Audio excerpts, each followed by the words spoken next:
podcast. Period. Period. Hey, it's Donnie, and you are now listening to the Juicy Dreams podcast. Listen, I'm in a new space, so I don't have my stuff set up just yet, so there will be no visual for this one, but I will be getting into the tea. Is y'all ready? So it's so much to talk about. This is actually the last topic. Let me take it all the way back to the beginning. So, you guys know the Met Gala took place on Monday. Olandria was not there. That really kind of just makes me want to throw the whole topic away. But I'm going to talk about the Met Gala and I'm going to talk about Olandria not being there and how that all unfolded. But I'm going to kind of save it for the next episode because I'll break down everything all together. I just wanted to show a few of these looks. And, that's Sarah Paulson. She's an amazing actress. Here is Erin Rose Phillip, a black transgender woman with quadriplegic cerebral palsy. So, she was there. This is the woman who everyone says won. Her name is Emma Chamberlain. I'm not sure what she does, but she definitely looks amazing. And for the theme to be fashion is art, I think this is very elevated. You know what I mean? Like, she really hit the nail on the head. What more can you ask for? What more can you ask for? So, oh wow. So there was a Tyler moment. Rihanna and Tyler ran into each other at the Met Gala. Rihanna seemed to have had a lot going on that night. We'll talk about it on the next episode because it's going to be all about the Met. But Tyler came out and spoke on meeting Rihanna and feeling as though, she was busy and she didn't really um, get the attention that she would like, but she would hope that she could meet her again and they could have a real good conversation in it and it not feel like she was forcing herself on her. So Rihanna allegedly responds. She says, I was way too drunk. I can't even remember half of the conversations I had, but I love you, Tyler. I mean, I don't consider Rihanna to be a fake person, so I think that she does like Tyler, and it just the way that the night transpired, it made Tyler feel like maybe she don't like her. But Rihanna has never been shy, so if she don't like the girl, I don't think she would make a post saying that she do. There was so many other little things that happened at the Met. I don't want to use too much of the videos, but it was definitely a time. I think the issue is just that Olandria wasn't there, and she was going to be the highlight of that night, and she wasn't able to. And I think that there may be a deeper conversation behind that, but let me move on because I don't want to get too deep into it because I want to save it. So, people were really upset, and fans were raging. And that's why it requires a full breakdown so that you can really fully understand that it's not just about me being an Olandria fan. It's kind of just like the notes around the internet that day, her trending and being in the top five for fashion and beauty. People saying they weren't going to watch it, people saying that it wasn't, up to par. I think all of that came from that pre disappointment of her being taken off of whatever list or whatever disruptions happening and discrepancies happening that caused her not to be there. But people also were upset because they felt like this is starting to be a trend as to where new black rising artists are not being, allowed to go to the Met Gala because they were saying that there's a guy who's really, really popular in the fashion community on TikTok, and his name is Wisdom K. And he pretty much can make an outfit out of anything. You can make him wear anything, and he'll make it look fashion forward. And last year he was supposed to attend the Met Gala and he didn't. And so they were kind of saying, are we looking at a trend here with what happened with Olandria this year? We'll get into it. Trust me. I really kind of wanted to make this one long episode, but I realized that you guys don't always watch the long ones. So I'm going to make it 2 episodes and I'm going to really do a major breakdown. So let's move into this Megan and Klay stuff. Unfortunately, the saga continues. Megan and Klay, they did break up. Um, I think that what ended up happening was that it became like a versus thing on the internet. You got people who feel like, oh, Meg deserved to get cheated on and get her heart broke because she's a hoe and da da da da. And then you have people who feel like, well, hey, nobody deserves to get cheated on. Nobody deserves to be played with, disrespected, and have their emotions toyed with. And so, no, it's not okay. And then they also take the stance of, you guys only do this when it's Megan, or you guys are only okay with, you know, the negative things and the things being done to her because it's Megan or because it's a black woman. So it has turned into this whole thing. And I find it very interesting that amongst all of these women claiming to want to protect black women, there's a woman named Lexie Brown who literally is being accused of being the mistress. And she's literally saying, I'm not the mistress. But nobody is protecting her. I find that very, very funny. I think it's interesting when people use that black protect black women when it's, convenient for them. If this woman is not the mistress and she's coming out saying that, I think that it's nobody's duty really to say anything, but there are people who must know that that's not true. If you're Klay, you know that you weren't sleeping with her, and if you're Megan, you know that's not the chick that you found or caught or found out about. So I feel like, maybe they should come out and speak on behalf of her, because I don't think that it's really right that she sits up here and gets dragged by famous people's fans. I think both of them are of a higher echelon than her. Yes, she plays in the WNBA, but I think Klay is more popular than her because he has rings, and I think Megan is more popular than her because she's a rapper. So it's unfortunate for her to get caught in the crosshairs, and I think that they should say something, but I think they're too busy going tit for tat and blow for blow with one another and each other's fan base that Lexie is unfortunately just a casualty. It's not fair and it's not right. And I actually did want to speak up and say, like, hey, like, no, let's not. If anybody that watches my channel is indulging in that, let's not even do that, because it's not even a girl. Like, it's someone else running around here getting away with it, and then we dragging this girl for nothing. I'm confused. I don't like it. Maybe I should play what she had to say.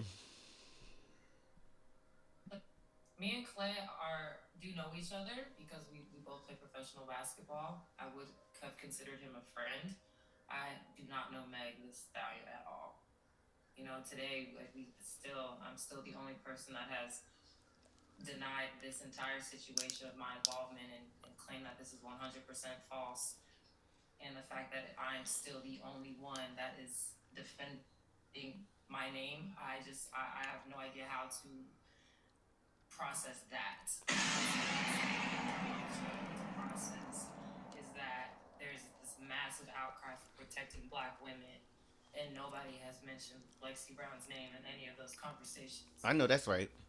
Clock it.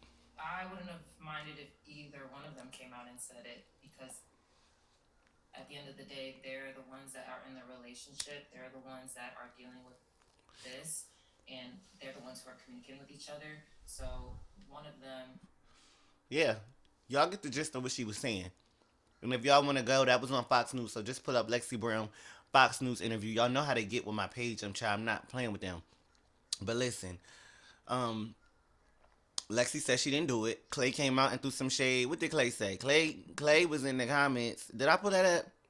No, that's something else. Hold on. Let me not get the tea too early. Let me not give y'all all the tea just yet. Okay.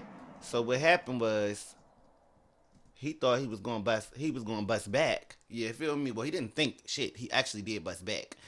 And it's not giving remorseful to me. So I'm not sure what's going on with this relationship or how things just really transpire, but I'm gonna let you know right now.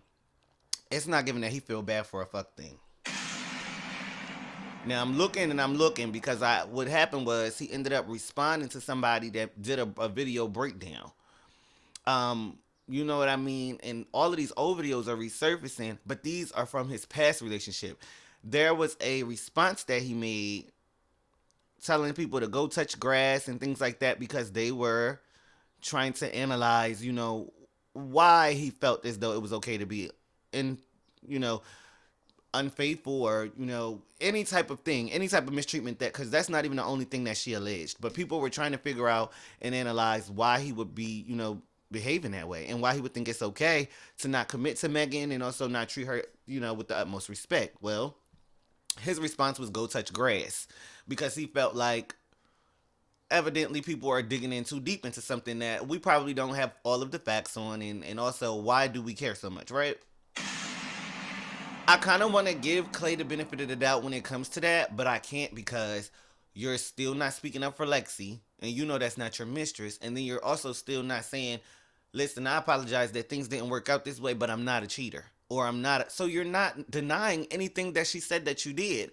It's basically you just don't want to be held accountable for it. Or that's what it feels like to me. So, I mean, I don't know. He's honestly kind of pissing me off because I feel like if this is the kind of way that you were going to carry it, you should have never dealt with her because you know that whether it was positive or negative, people were going to be in your business and want to know how you felt and want a response. I remember he was at like a press conference for one of his games, or like, I don't watch sports, but he was at a conference and they literally asked him about Megan. Like, what? So you had to know that this was going to end really good or really badly. And we kind of want some answers. We want to know, hey, was she a good girl and you just didn't know how to treat her? Was there discrepancies where you felt like, hey, we're not on the same page, so I'm going to go spend time with other women? Did you tell her these things? Did you lie? Like, I just feel like there is something to be said about the content of your character if you are a cheater. If you are. But if you're not, then you're not. But in the meantime, I guess we should be touching grass, I guess. I guess that's what he told us to do. So I'm going to move on. More updates probably will be coming because what happens when you fan a flame is the shit get bigger. Honestly, I'm just saying. So we're gonna move on to Brorilla and GloRilla. They are sisters. I think the sister's name is Victoria, or she go by Scar. She got like three names: Scar, Victoria, and Brorilla. But I call her Brorilla. I really like that. I think it's really cute. So GloRilla just did a song with Latto. We talked about it on the last episode, and she dissed her sister Brorilla. Man, when I say Brorilla dissed everybody under the moon, sun, and the stars, she ain't leave no hoe unscathed. I'm talking about everybody got dissed. Baby, Soulja Boy got dissed and he ain't do nothing but clear a sample. Baby, Drake got dissed and he ain't do nothing but say Latto ate her verse up. I'm trying to tell you, he ain't even say she ate a verse up. He said she ate up one bar. That was enough for Drake to get dragged in it. When I say Brorilla really started to pop it, I'm gonna have to let y'all play it, and I'm gonna I'm gonna have to let y'all hear it, and I'm gonna have to let y'all hear the whole shit because she did not play. It got worse and worse. Where is it at? Fuck Soulja Boy. Here we go. Fuck Latto. Fuck Drake. Fuck Soulja Boy. Fuck Latto. Fuck Glow.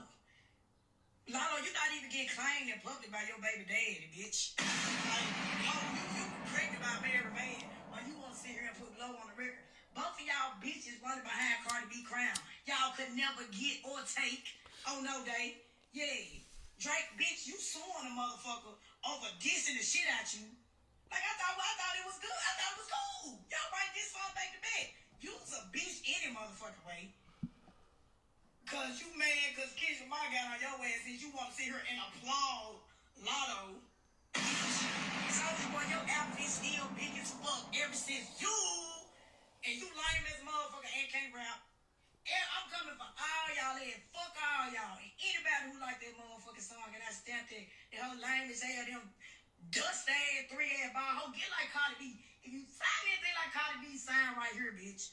You all will never be Cardi B. Y'all bitches gotta jump on the motherfucking record together to try to get the type of views Cardi B get.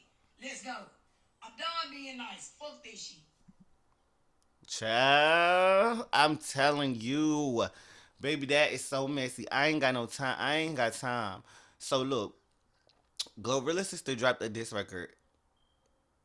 That's what I was about to play, but it was an accident. I didn't even know that that's what this was. Allegedly, in the song, she says to GloRilla, "Glow, you on that whack ass song with Latto, bitch. You know you fried bacon.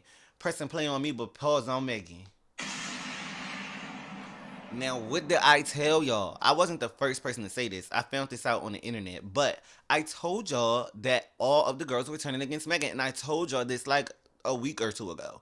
And they were saying it started off with Sexy Red reposting and liking stuff on Facebook. And they said, "Do you want to do a collab with Megan?" And she said no.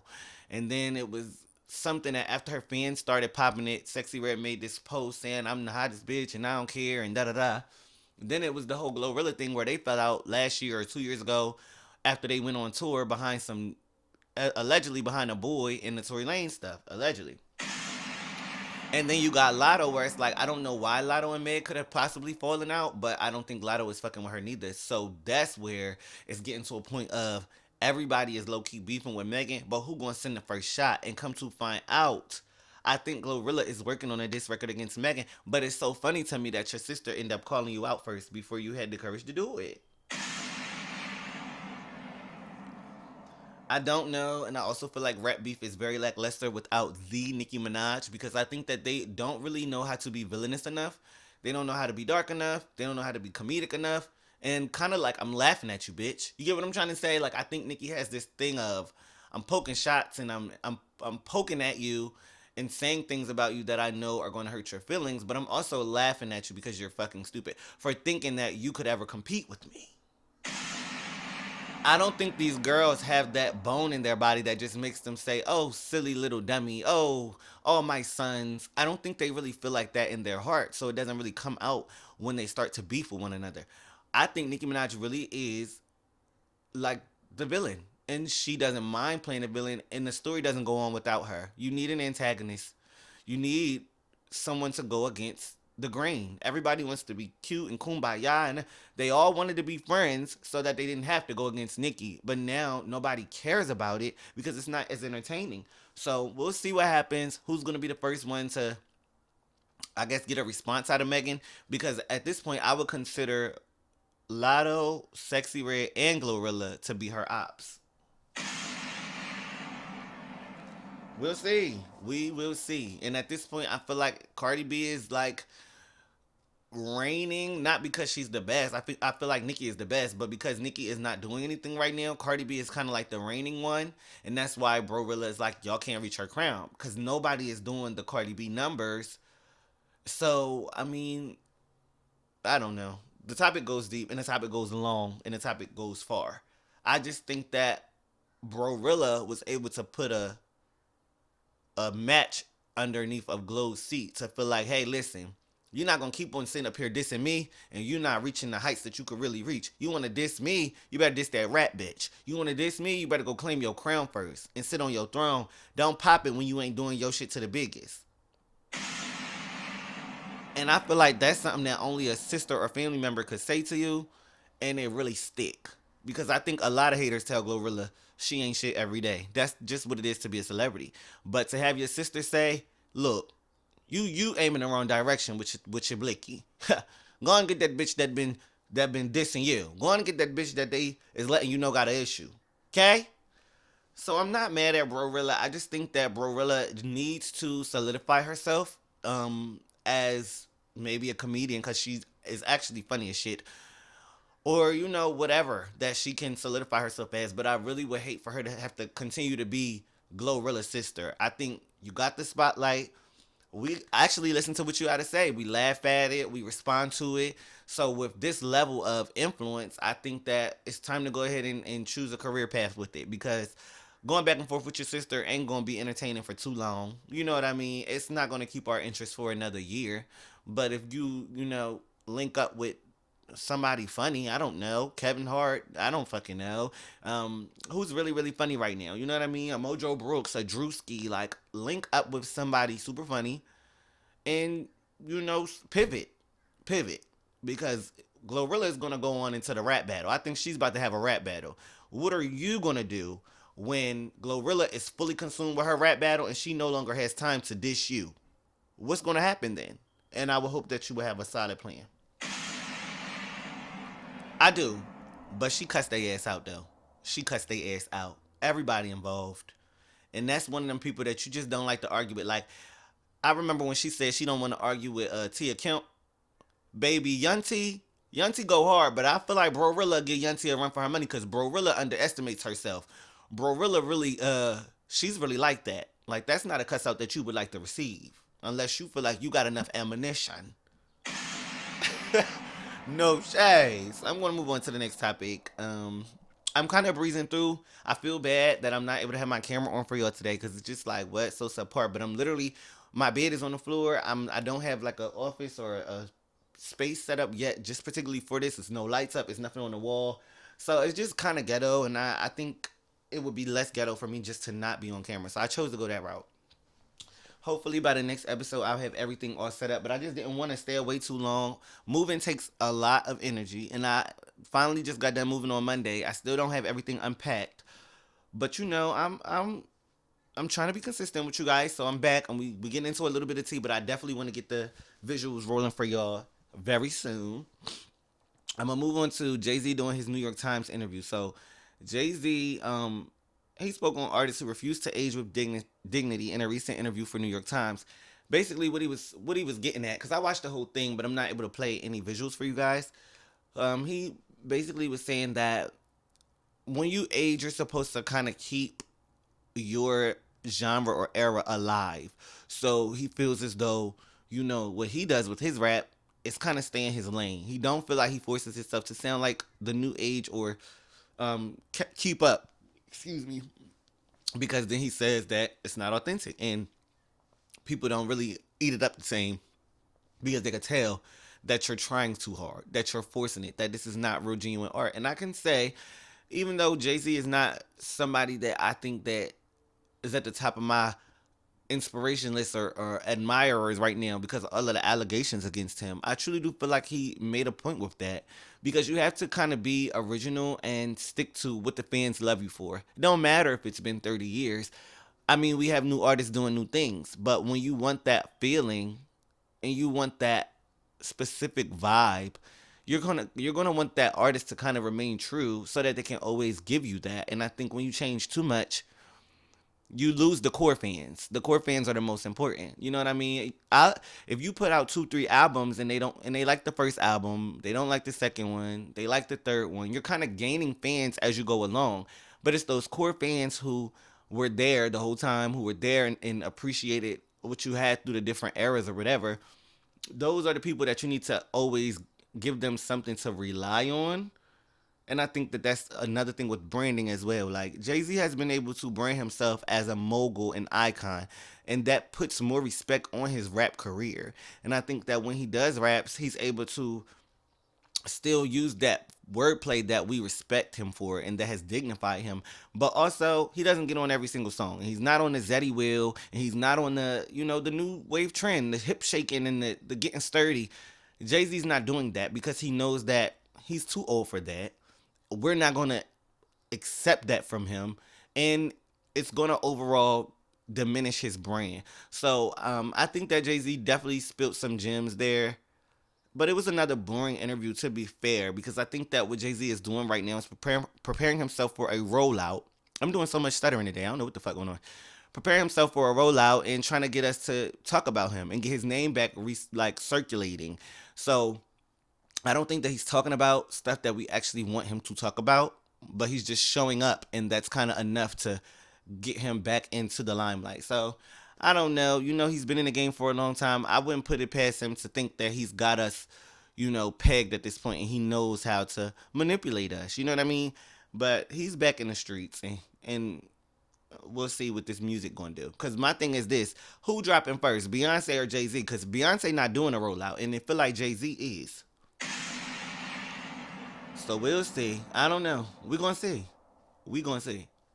So Rick Fox got into an altercation, baby. We told them before they walk down there and move these steps. This Rick Fox, this the one, him. Down here, we told them we park our vehicles here because this is a marker. As you can see, we started from across the road and we come straight across. We put our vehicles here as a marker, and I told them you are a witness. That I told them before they walk down there and bring these tents down here that these are our vehicles and we have reserved this spot for the 20 by 20. We was only waiting for the gentleman to come and move the tents and bring them here.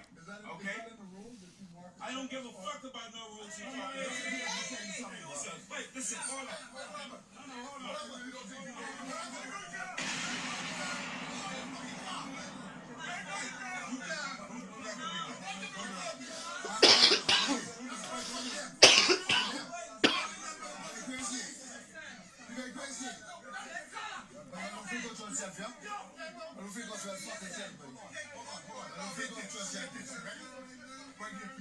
All day long, right here.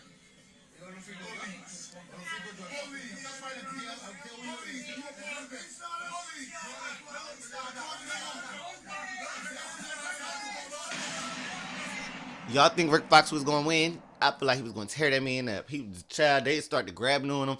They ain't want to see what was gonna happen next. This look, he down there at the Bahamians elections or something. He's running a campaign. I don't know if he's running or if he's just supporting somebody that is running. But he's down there and he's trying to do something for a good cause. I don't know what caused it to get escalated like this.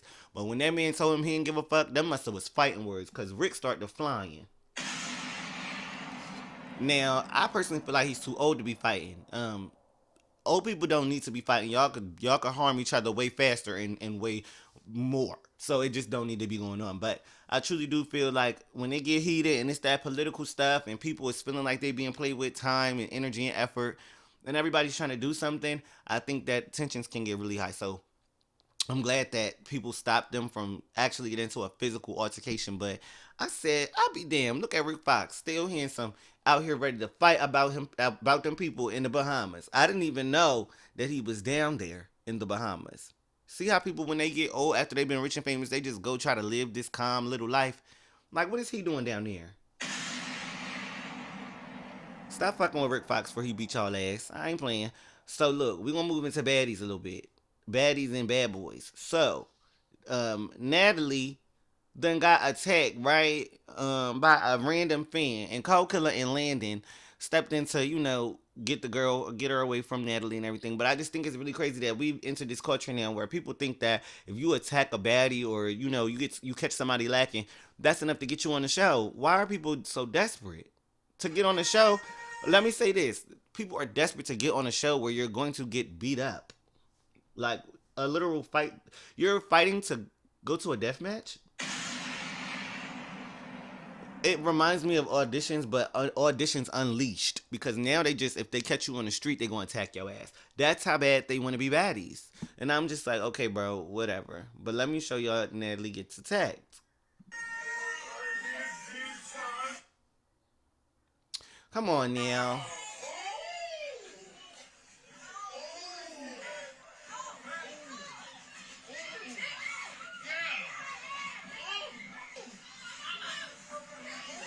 Call killer.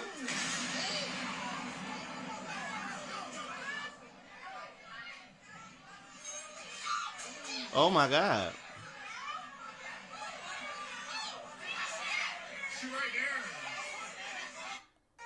Okay, so that's what happened. I really don't have too much more to say about it. Truthfully, I'm not glad that Natalie got attacked. I feel like I said, I think it's kind of weird that people are trying to just attack you on the street and think that's gonna get them on the show. So I'm not really here for that. But it's baddies culture. I think it's impacting the adults and the little kids, and that's kind of just what happens when people are absorbing so much of this content that they think that real life is baddies, and it's really just not. So here goes another situation. This man is laid out. His name is Island Boy. He's on Bad Boys, and he got knocked out at the Bad Boys premiere. Listen, I think what we do is take this shit a little bit too lightly. I was telling my friend, I said the only reason why people laughing and think the shit funny is because he didn't die. I think when he got knocked out, he hit his head on the concrete. Like we have to really, really be careful. And I think this is one of those like this is one of those arenas or environments where people just feel like they could pop it off and they don't understand that just because it's a TV show or security standing by, you could still kill somebody with one punch, the wrong punch. So I just think people don't take the weight of the responsibility that it is when you're on these type of shows to just do enough and not do too much. Because I think whoever knocked him out, I seen a picture of him, but I think he was looking for a moment. They did have some beef or whatever, but to knock him out, that was good. Cause now you feel like you ate that up, you got your ones, but it just could have ended way worse, and then you would have ended up having to feel like somebody's life was on your hands. Cause you done knocked him out and he bust his head on the concrete, he could have split his shit open, and that could have been the end. So I just think it's dangerous, and I don't know. I don't know when. I don't know because I'm somebody who indulges in it so much. Like I enjoy the TV shows, but I know that it's pretty much not going to be over until it's over in a bad way. Like people are getting knocked out, losing teeth, going to the hospital, getting their faces stitched. Like, what is the end all be all? Death, and that's what I'm saying. What is the end all that's going to stop, you know, these kind of shows from being so big and popular right now? And I think what's going to stop it is somebody's going to die. I would hate to put that in the air, but I just feel like it's so much fighting, so much dangerous stuff, and it just gets to a point. Everybody is not. We all bleed the same, and we're not invulnerable to shit. So I just really hope that everybody takes their health into consideration and people are not just sitting here risking it all for a $25,000 check or 20K, however much they're getting. Sometimes it's better to just grind and get it than to basically sell your soul and be in the hospital all fucked up. It is what it is. And he's saying that they jumped him. So I mean, maybe it wasn't one person, maybe it was a few, but I'm just letting y'all know that this is how baddies and bad boys is even starting right now. There's so much shit going on. I literally could be a baddies T page, but I'm not going to do that because I watched two baddies T pages already. One is her name is Messy Maya. Y'all could check her out, and then another page I watch, her name is Peepin' T. So they keep me up to date with everything going on in the baddie universe. But I'm telling you guys right now, these girls are going home. They're bringing friends. They're on quote unquote injury reserve, even though there is no injury reserve. And the bad boys are hurting each other too. So be prepared to see some gore and to see people get hurt. Period. I am going to say though, even though I know it's very dangerous for them to be fighting and stuff, and I'm kind of making it seem like I don't want to, like I'm advocating against it. I'm really not, because I want to see Baddies Chapter 2 so bad. Like I know the Chapter 2 is about to be so good. I just don't like. I guess I don't like the fact that it doesn't really feel like a controlled environment or a controlled system enough, because I don't think jumping should be as easy to be done. I don't think people should be getting their shit split open. There shouldn't be any weapons being used. So I think those are the things they should pay a little bit more attention to. Other than that, shit, let them fight. And I'm really excited to see how Ivory carried this season. They saying Tasiki fighting a lot more. So I would like to see it. I'm going to move on to my last topic. Excuse me. I want to talk about Jey Uso and I don't even know if I'm saying his name right, but Jey Uso and Cameron got into a little something during the podcast, and he done went over there and then yoked him up or whatever. Listen, everybody's saying it's fake. It probably was fake, because why he didn't swing? Just yoked him up. It was fake. It was giving it was giving WWE. No punches thrown. You feel me? Why wasn't no punches thrown? They saying Clarissa thought it was real too. I thought it was real the way they framed it. It looked kind of fake to me. I ain't gonna lie. But listen, I thought it was funny because Cameron know that mouth slick and he got yanked over that motherfucking tape like that. He funny though, but that mouth slick though. No, Cameron got a slick mouth. No shade. I ain't even trying to be funny, but you know shade. You talk crazy. But evidently this must have been like promo or something. I don't know. I just thought it was funny, and I think Jey Uso, he looked good. Both of them look good. They both handsome. He done went over here, yoked this man over this table, slammed him on the floor, gave him one fake punch. A fake punch that don't look like it connected. I don't know. But I'm gonna tell you right now, look. I really enjoyed doing this episode because I've been I hope that didn't make too much noise, y'all. But because I've been fiending to get back into the studio and do a pod for y'all. So I have to finish setting up my stuff. I don't really have like a room. Like I said, my bed is on the floor. I'm literally sitting on the bed. So I don't know. I still got to put together my bed frame, unpack more clothes, and hopefully I don't have to record out of my room. I could put it like in the living room or whatever. But I just don't want to show my whole space in the background. So I'm like, I don't know. Maybe I'll do it in the bedroom. I'm still trying to figure everything out, but I'm still rocking out with y'all. Make sure y'all leave me some comments down below. Let me know how y'all feel about everything. I will be doing a breakdown on the Met Gala, and I will be doing a breakdown on why Olandria was not there. I'm going to talk about Blue Ivy. I'm going to talk about Beyonce and Rihanna's looks. Rihanna and ASAP getting into an alleged argument. Like everything, all of the Met Gala tea is on the next episode. But I had already wrote this outline, so I just wanted to get it out. And what else did I want to say? Basically, yeah, leave some comments down below how y'all feel about all the topics I talked about. Let me know what y'all want me to talk about in the future. Like the video for me. Subscribe to the channel because I got more stuff coming. And keep it juicy for me. Love y'all. See y'all next time.